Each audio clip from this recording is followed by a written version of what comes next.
It's about that time of day again. My name is Joseph. It's Thursday evening, May the 11th, 2017. Welcome back to your nightly newsletter. We're covering crude oil, S&P, gold, euro, and DAX tonight.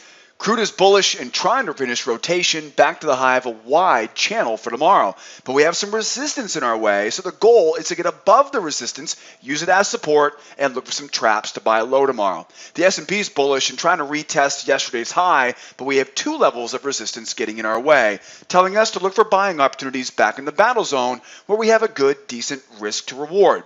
Gold is bullish and trying to retest the measured move from earlier today, but a short-term trading range is telling us to beware buying high and focus on buying low using traps on Friday. Euro's bearish and trying to retest today's low, but we're often too low on the chart at this point, so we're waiting for a trap to sell high more tomorrow. DAX is bullish after a recent trend reversal, which tells us classic situation, look for a two-legged pullback into the battle zone for a target up at yesterday's high. We're ready to wrap up what has been an incredible second week of the month of May. Hope you guys had a great week right along with us here on this nightly newsletter. We got a Friday coming right around the corner tomorrow. And of course, we got a great video for you guys in store tonight. Don't forget though, only place to watch the full-length version of this video is on our blog right now at sidewaysmarkets.com. If you're on the YouTube channel, there's a link in the description of that YouTube video. Follow that link and come join me on the blog at Sideways Markets for the full-length version, all 5 markets, all the analysis. While you're here, don't forget, join the mailing list. I'll send you an email every evening when our nightly newsletter goes live. Follow me on social. Right below the video tonight, lower left-hand corner, many different ways to follow me on social media. Right below the video tonight, don't forget, grab your charts for tomorrow. Have the charts ready for your trading day tomorrow, especially with me here in the trade room tomorrow morning, 8 o'clock Eastern Time. Grab that, right? Grab those charts tomorrow morning or tonight here by following that link below the video on the blog. And please don't forget to grab your free pass. I'm telling you right now, you're going to learn more with me in 90 minutes on that free pass than you will anywhere else on the interwebs. I can guarantee you that. Grab that free pass in the upper right-hand corner. And as I always remind you, if you're brand new here to the SOT community, we've got a great frequently asked questions page, and I'm always here to help you guys out 24/7, 365 if you got any questions along the way. Boy, what a week it's been. Great day today. We had a great week so far. It's been a great month of May, but as I always say, right, we're only as good as our trades tomorrow. Let's get ready for it. Tomorrow's Friday the 12th. Wrapping the week up here. Whenever we go into a Friday session, two things we always talk about when it comes to a Friday trading session. The first thing is, right, we know that Fridays are early in, early out, right? So early in, early out tomorrow, right? We know that after 11 a.m. Eastern time on Fridays, you definitely want to be careful, right? You can hold on to existing positions on Friday after 11 o'clock, but be very careful adding on to new positions, getting into positions after 11 a.m. on Friday. So early in, early out. At the end of the day, at the end of the week, right, we see traders taking bigger risks. So be careful tomorrow after 11 o'clock. Get to those trades early. The second thing that we talk about on Fridays, or going into a Friday session, is that we want to start watching for those prior week open, high, low, close levels, specifically the high and low levels from last week. We got a couple of those to look at on the charts here tonight. So on Thursday night, as we start going into Friday's session, we start watching last week's levels. At the end of the week, we start watching last week's levels. At the end of the month, we start watching last month's levels, right? Capiche? Pretty easy there, right? So going to tomorrow's session, early in, early out. And again, watch those weekly levels here for tomorrow. Now, of course, we got some major news tomorrow morning as well. We got a bunch of news coming out tomorrow morning at 8:30 a.m. Eastern time. Watch the CPI and the retail sales. Retail sales are definitely going to be on everyone's minds tomorrow. We saw some very big, some very poor numbers from a lot of retailers today, which was partly to blame, right, for that big sell-off on the S&P here this morning. It is rebounding right now, but again, retail sales tomorrow, right, and inflation at 8:30 a.m. Eastern time. We get some minor news at 10 a.m. You know, I don't need news at 10 a.m. I'm always watching for increased volatility at that 10 o'clock top of the hour. And then, of course, we got nothing else besides that tomorrow. Again, after 11 o'clock, watch out for that volume slowing down. You're more than welcome to hold on to positions into the close tomorrow, but be careful adding on to or getting into new positions after 11 a.m. Eastern time. Don't forget Mom's Day is on Sunday here in the U.S., right? If you have a mom, make sure you think about her on Sunday. Of course, don't say I didn't warn you, right? And if you are a mom out there, happy Mother's Day to you. I look forward to spending my time with family and friends during Mother's Day here on Sunday as well. while. So hope you guys have a great weekend if I don't see you guys in the trade room tomorrow morning. Speaking of the trade room, right, we'll go over the plan here tonight. We got crude, S&P, gold, euro, DAX tonight, and we're going to execute this plan with all of our clients tomorrow in the trade room. Let's jump right in. Crude. Jumping in crude tonight, we got crude is bullish, trying to rotate back to the high of a wide channel tomorrow, but a resistance trend line is getting in our way. The buyers are easily in control, right, and then in a perfect position to buy low. All we need to do right now is get above this pesky resistance level and use it as support for a move back up to retest the high. As you can see here right now, like we talked about last night on the newsletter, we were successful in going back to retest that prior month high. That was pretty, I don't want to say it was a given, right? But it was definitely anticipated, as we talked about in last night's newsletter. Of course, obviously you can see this big channel, right, really is kind of the headline, right? The headline structure on this chart. The first thing I think about on this channel is it's a really wide, it's a real flat channel. So whenever you see these real wide, flat channels, we always want to add in a midline. We want to buy low, and we know that sometimes, right, those channels can turn almost into spiking channels, right? They can almost kind of use that midline as a separate channel inside of it. So bull channel, want to buy the low as we go back up to the high of that channel. Remember, if it gets pretty strong up here, it may not give you a full rotation. So when you see that big wide, almost flat channel, add that midline on and look for what oftentimes becomes a bit of a spiking channel, right, in the upper half of that, right, of that larger channel. With that said, I think the most important thing right now is we're in a great spot to be a buyer. We have a two-legged correction back down to an area of support. This is exactly where the buyers would love to buy low. Only problem right now is in the short term, we have a little trend line coming overhead, and that trend line obviously, right, is looking like it's starting to form into a channel. Now, I never trust these counter trend channels. What I do trust is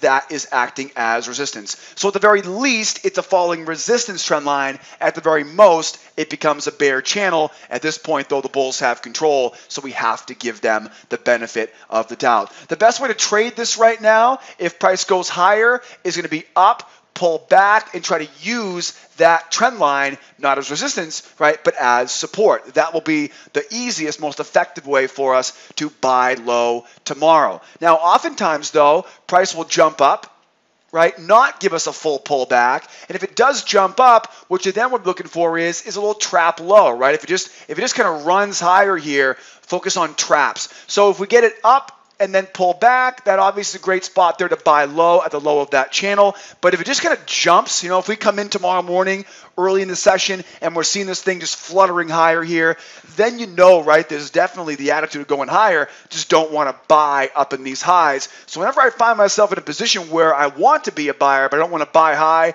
I always start watching for traps. And usually traps will come in the form of a two-legged pullback. There's usually going to be some sort of trend line in there, right, that you can use for the buy on the way up. The one thing I would be concerned about, though, is up around this prior month low. It's the prior month low, but it really doesn't matter if it's a high, a low, an open, or a close level. It'll act as a magnet. It'll act as an area of resistance. As you can see, it was used already once. So think of that prior month low as kind of the beginning, and then, of course, that measured move, right, that measured move, this whole area right here, kind of like a no trade zone. So what you want to be careful about is as it goes up, again, look for traps. Just find a way to buy low here, assuming this market jumps up, right? And again, keep an eye out because it may use that midline on almost like a spiking channel, right? Just trap low, right? Keep looking to buy low as the price goes higher tomorrow. Now, with that said, what about the bears here? How does this market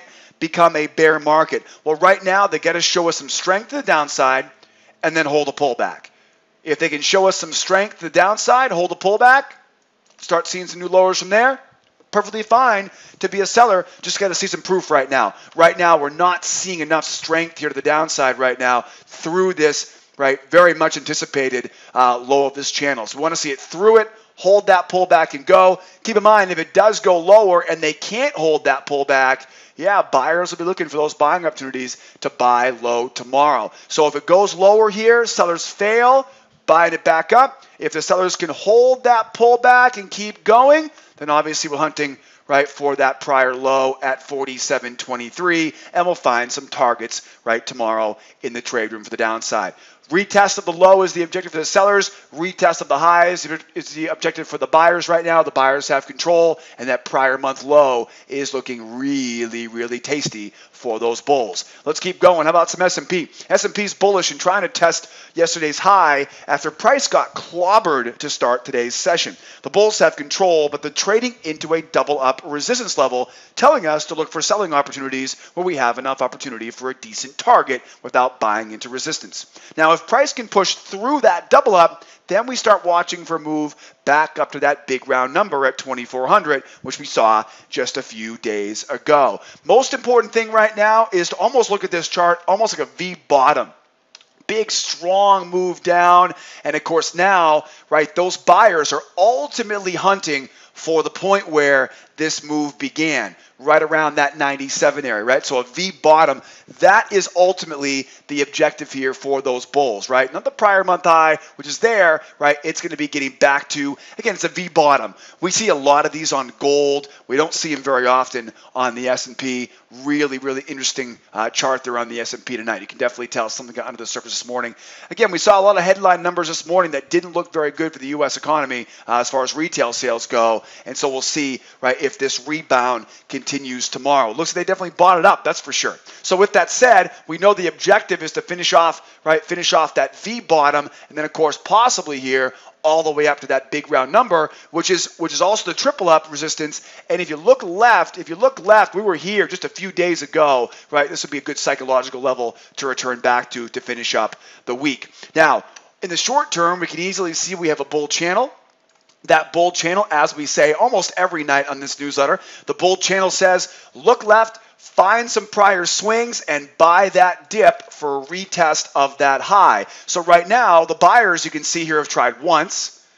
They're probably going to try twice, right? And they'll try to get that high retested. Now, remember the two-try rule. If the buyers can't get that high retested, this will turn into a bloodbath, right? And those sellers will target that low again. We'll talk about that in just a moment. The hard part right now is we have that double up sitting there at resistance around that 23.93, right? The buyers got it once, they got it twice, and so now we're looking for this two-legged move back down into the battle zone, right? Get it low, at least below the 89 3/4 swing, right? So we can be a buyer without buying into this falling resistance trend line. This is a really good example of how, buyers will look at this chart and they'll say, it's obviously bullish. We want to be a buyer, but I need to make sure I have enough reward compared to my risk. Right now, if I buy right now, I have that resistance trend line right in the way. And then we'll just go there, get the double up right in the way. Yeah, we know we have a big move higher we can look forward to, but we still have to get through those major resistance levels first. So it'll be much easier here for the bulls to pull back a little bit. Now we have a much better reward waiting for us, right? And I don't have to take as much risk, right? So make sure you think about that. When you see that falling resistance, buyers, experienced buyers, maybe not smart buyers, right, but experienced traders are going to look at that and say, I don't want to buy into resistance. The risk reward is off, right? I can only get a little bit of profit right before I run into that resistance. Let's pull it back a little bit and let's get that price at a lower price we can buy. There's enough reward to make it worth the risk involved. And again, we're looking at all these prior swings, right, looking for that entry trigger as it comes off. Again, we got that trend line coming down overhead already. One leg, two leg. I'd love to see that battle zone go in, right? Pull back to the battle zone. Sharp move lower into seller failure. There are many different ways in which we can look for buying opportunities down in that battle zone. Goes below the moving average, looking for traps and failures. Two-legged pullback into the battle zone. Seller failure on the move back to the moving average. Really anything here, right, to get this price off of that low. Now, also, if price goes higher here, right, now we can also start looking to use that trend line as support as well. The key here is that move higher needs to be really, really strong. Real strong move higher. Anytime we have a breakout, right? Anytime we get a breakout, usually that breakout will put price too high. And whenever I find myself in a chart thinking I'm too high to be a buyer right now, I start thinking in terms of two-legged move, trap low. There's usually a trend line in there somewhere, right? And of course, if we can, right, we want to use that trend line. Guys and gals, tomorrow morning, 8 o'clock Eastern time. Tomorrow morning, 8 o'clock Eastern time. I'll see you guys in the trade room with all of our advanced members. Don't forget, if you want to learn more about what we're all about here at School of Trade, if you want to learn the strategy, make sure you join the free trial at schooloftrade.com. If you're watching the video right now on our YouTube channel, there's a link in the description of that YouTube video. Follow that link. Come here to the blog or come here to the website of School of Trade. Join that free trial. Learn more about our beginner, intermediate, and advanced levels of membership. And please don't forget, I'm always here to answer your questions if you have any questions along the way, so keep in touch. No newsletter on Friday, right? No newsletter on Friday. They do let me out of my cage every once in a while this week, right? So I'll be back on Monday night, the next newsletter. Once again, tomorrow morning, 8 o'clock Eastern time. We'll see you guys there. And again, happy Mother's Day out there to all the moms out there. Have a good weekend with Mom. I'll see you guys tomorrow morning or next Monday evening. Adios, amigos.